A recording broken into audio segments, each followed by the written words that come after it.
मोरेश्वर शास्त्री जी के चरणों में नमन। मंच पर विराजमान आदरणीय शर्मा सर, आदरणीय पंड्या जी, आदरणीय गहलोत जी, आदरणीय जोशी जी और यह विद्वत सभा। कालिदास जयंती की चर्चा और जितनी चर्चा निकली, जिन विद्वानों ने भी कालिदास की जयंती कब रही होगी वो जो चिंतन किया, उसमें ग्रंथ एक ही आ रहा है, बाकी साथ में उतनी बात नहीं जा रही। लोग घूम फिर के जहां संदर्भ खोज रहे हैं वो ग्रंथ मेघदूत ही क्यों है। हम कालिदास समारोह की चर्चा करते हैं तो श्रद्धेय पंडित सूर्य नारायण व्यास जी, उन्होंने जो यक्ष के शाप मुक्ति के संदर्भ को लेकर के देव प्रबोधिनी एकादशी को मुख्य रूप से रखा, वह कालिदास की जयंती के रूप में कई जगह मान्य हुई। और इसी मेघदूत में आषाढ़स्य प्रथम दिवस पद को उठा करके तो नागपुर में वहाँ हमारे कुलपति कार्यक्रम मना रहे हैं, तो वहाँ कालिदास जयंती के नाम से ही चलता है रामटेक में। तो वही चीज, और यहाँ 22 जून तक जाना कैसे हो रहा होगा। पहले तो बात कि मेघदूत ही क्यों, अन्य कोई ग्रंथों की अपेक्षा इस ग्रंथ में हम क्यों अधिक खोज रहे हैं, क्योंकि यहाँ जितने भी विद्वान है सबका मानना है कि कालिदास अपनी बात ज्यादा से ज्यादा रख रहे हैं, वो मेघदूत में ही कर रहे हैं। उन्हें कोई दूसरा सहारा लेने की आवश्यकता नहीं है, किसी पात्र के मुख से अपनी बात कहलाने की आवश्यकता नहीं है। वो एक यक्ष उनने पकड़ा और बस कालिदास ने अपना पूरा जो जीवन उनका रहा होगा, जगह जगह घूमे होंगे, वो सब उड़ेल के रख दिया कि मैं कितना समाज को देखा हूं, कितना मैंने प्रकृति को देखा हुआ है, वो सब हमारे सामने प्रस्तुत किया है मेघदूत में। फिर वो आषाढ़स्य प्रथम दिवस से क्यों हम उस ओर जा क्यों रहे हैं, हमको यार ये 22 जून की तरफ जाना क्यों हुआ। तो मेघ की चर्चा होगी। वर्षा का मास हमारे यहाँ क्या माना जाता है, सामान्यतः वर्षा के महीने कौन से हैं, वर्षा के महीने कौन से माने जाते हैं, कहावतों में भी रहते हैं सावन भादों। तो श्रावण की चर्चा नहीं है, वो आषाढ़ में ही बात आ गई। तो ऐसी क्या बात हुई कि हम आषाढ़ में वो लेकर के बात अपनी रख रहे हैं। तो कोई तो बात है जो थोड़ा सा श्रावण से पहले कालिदास अपनी बात वहां रखते हैं, और उसी को कहीं ना कहीं आधार माना कि कुछ देर पहले से उसकी चर्चा कर देना, श्रावण को न पकड़ना, क्योंकि कवि है उनको श्रावण को ही लेना चाहिए था अगर शुद्ध कल्पना होती। कोई ना कोई आधार तो रहा जो उनने आषाढ़ को पकड़ा हुआ है। तो वह एक तर्क। फिर जब आषाढ़ से प्रथम दिवस करके चलेंगे तो ऋतु के आधार पर अगर हमें देखना हो तो हमारी जो निरयण गणना है, निरयण पद्धति है ज्योतिष में, उस पद्धति से वहां अधिक मास की कल्पना भी हमको लेने पड़ती है, और जो हमारी तिथियां हैं वो ऋतु से आगे पीछे होती रहती हैं, अधिक मास ला करके उसको बराबर करता है। हमारी जो सायन पद्धति है, जो आज का ग्रेगोरियन कैलेंडर है, वो ऋतु पद्धति पर ही चल रहा है। ऋतु उसी के अनुसार बिल्कुल रहेगी, क्योंकि इसका संबंध जो हमारे अयन से है। हम सामान्यतः बोलते हैं उत्तरायण का प्रारंभ, आप लोग कब बोलते हैं, उत्तरायण प्रारंभ हुआ कब मानते हैं हम, मकर संक्रांति बोलते हैं, लेकिन वो निरयण मान से है। सायन मत से अगर देखा जाए, वास्तव में सूर्य के ही उत्तर की ओर गति प्रारंभ हो जाना, परम दक्षिण से होकर वो 22 दिसंबर हो जाती है। तो उस आधार पे जो एक ऋतु से जो संबंध है वो ये आंग्ल तिथियों का हम ले रहे हैं कि इसमें कोई अंग्रेजी का या अंग्रेजों का कोई योगदान नहीं है, वो ये सायन कैलेंडर है हमारे यहाँ का।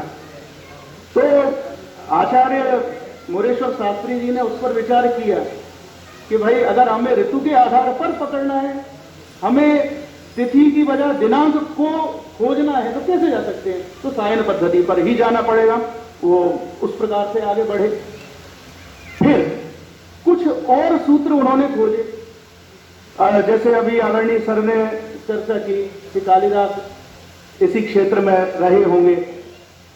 तो असौ महाकाल निकेतनस्य वसन नदूरे किल चंद्रमौले, तो उसमें जो बात है, कई विद्वान कहते हैं कि वो विक्रमादित्य का महल रहा होगा। इन्होंने आचार्य जी ने कहा कि वो कालिदास अपनी बात वहां पर कर रहे होंगे। फिर एक बात उन्होंने रघुवंश से पकड़ी, वो सूर्य प्रभव वंशो कचाल को विषयामति, तो वहां प्रभव शब्द का जो उल्लेख है, तो आचार्य जी ने चिंतन किया कि कुछ ना कुछ शब्द को लाने में तात्पर्य हो सकता है। तो उन्होंने कहा कि हमारे संवत्सरों में प्रभवादि गणना चलती है, तो कहीं ऐसा तो नहीं प्रभव संवत्सर में इनका जन्म रहा हो, तो उसको कहीं ना कहीं ला करके ऐसे बिल्कुल प्रारंभिक श्लोक में जो सबकी जबान पे आनी आना उसमें लाके रख देना। फिर उन्होंने गणना की प्रभव संवत्सर कब रहा होगा, तो वहां देखा तो कली संवत 3030 ईसा पूर्व 70 वर्ष, वो समय उन्होंने निकाल के दिया कि यह महाकवि कालिदास का जन्म समय रहा होगा। और फिर जब उस दिन गणना की तो वो आपका 22 दिसंबर भी मिल रहा था, और हमारा जो चांद्रमान से हम तिथि को लेकर के चलते हैं तो आषाढ़ शुक्ल प्रतिपदा वो भी वहां मिल रही थी। तो वो गणितीय आधार लेकर के उन्होंने कहा कि आप दोनों चीजें मिल रही हैं, तो अगर दिनांक का आपको निर्धारण करना है तो इस पद्धति से हम करते हैं। अच्छा, वो जो समय आ रहा है तो उस आधार पर भी अगर देखते हैं कि जिस समय हमारा विक्रम संवत प्रारंभ हो रहा होगा तो कालिदास की अवस्था भी लगभग विक्रम के समकालीन वो सिद्ध हो ही जाते हैं। तो वो सारे आधारों को हम देख रहे हैं, तो निश्चित रूप से हम इन उदाहरणों को लेकर के चलते हैं, इन संकेतों को लेकर के चलते हैं, तो 22 जून तक हम सहज रूप से पहुंच पाते हैं। अन्य भी कई ज्योतिषीय प्रमाणों की चर्चा आचार्य जी ने की हुई है, और विक्रम काल को लेकर के जो बात आई, हम सब लोग मानते हैं कि कालिदास विक्रम के ही समकालीन है, जबकि दो और मत भी चलते हैं। एक मत जो उनको शुंग काल में अग्निमित्र के समय पहुंचा देता है, लेकिन उसकी काट यह है कि जैसी जैसी बातें अग्निमित्र के विषय में लिखे हुए हैं वो किसी राजा के प्रत्यक्ष में कह पाना उतना संभव नहीं।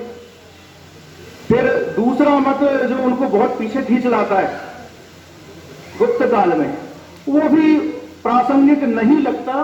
जैसे कुछ शब्द जो क्योंकि ज्योतिष की चर्चा आई, जामित्र शब्द को पकड़ते कई लोग कि जामित्र शब्द जो ज्योतिष में सप्तम भाव के लिए प्रयोग में आता है, उसको जो कालिदास जी ने प्रयोग किया। पहली बात तो ग्रीक शब्दों का भारतीय ज्योतिष में मिलना, कोई आप जब ग्रीकों से हमारा संबंध वो बहुत पहले हो चुका है, सेल्यूकस के समय से ही हम देख रहे हैं, तो ग्रीक वर्ड क्या उस समय हम लोग नहीं ले लिए होंगे।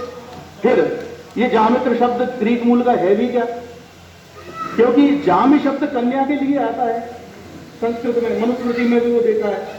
जामिन त्राटी भी अगर हम कर लें तो वो संस्कृत का निकल सकता है। तो इस आधार पे हम उनको पीछे क्यों ला रहे हैं। और एक और संकेत जो मिलता है, जैसे मालविका शब्द का जो प्रयोग आया, तो पंडित सूर्य नारायण व्यास जी ने भी तो संकेत किया है कि जब मालवा की बात होती है कि कौन सा मालवा, पंजाब वाला मालवा या यह मालवा, तो कहते हैं कि नहीं भैया मालवा यही है, क्योंकि कालिदास इतने दूर के व्यक्ति को विदिशा में कोई वहां जाकर के रह रहा है कि मैं मालवा का रहने वाला हूं, तो उज्जैन का आदमी कहेगा तो मान लेंगे कि हाँ चलो बगल का है। पंजाब का कोई आता तो आज भी हम एकदम से बहुत दूर के व्यक्ति पर उतना विश्वास नहीं करते, उसको आश्रय नहीं देते। फिर वो मालविका जिस प्रकार वहां रही थी, कहीं ऐसा तो नहीं, चूंकि आचार्य राजपुरोहित भी संकेत करते हैं कि शुंग वंश वो कुछ राजा बाद में भी बचे रह गए हैं, जो विक्रम काल में भी हमें देखने को मिले हैं। तो हो सकता है कि उन शुंग वंशी राजाओं के समय में वो उन्होंने मालविका विक्रम की कथा लिखी हो, और स्वयं जब शकों का साम्राज्य यहाँ था उस समय कालिदास भी यहाँ से पीड़ित होकर के विदिशा में आश्रय लिए होंगे, और शायद वो ही मालवक रहे होंगे और उन्होंने अपनी नायिका को मालविका कर दिया। इस प्रकार की कुछ चीजें जो हम देखते हैं संदर्भ ला करके विक्रम काल में भी कालिदास को रखते हैं और वो प्रभव संवत को लेकर के आषाढ़ से प्रथम दिवस को लेकर के हम चलेंगे तो हम 22 जून पर सहजता से पहुंच पाएंगे। बहुत बहुत धन्यवाद।